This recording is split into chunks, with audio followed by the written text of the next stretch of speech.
Hi everyone, in front of me I've got a Galaxy XCover7 Pro, and let me share with you how to reset all settings on this device.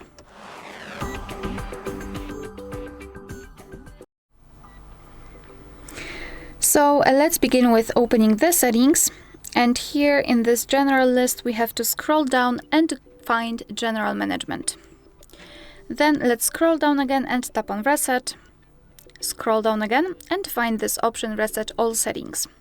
Here your device is informing you what it will actually reset, so basically everything except security, language settings, accounts, personal data and settings for downloaded apps.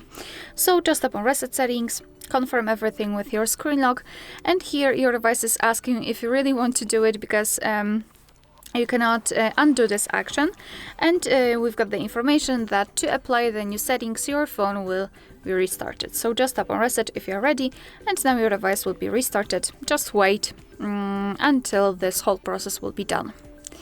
Alright, so that will be all. Thank you so much for watching. Please hit the subscribe button and leave the thumbs up.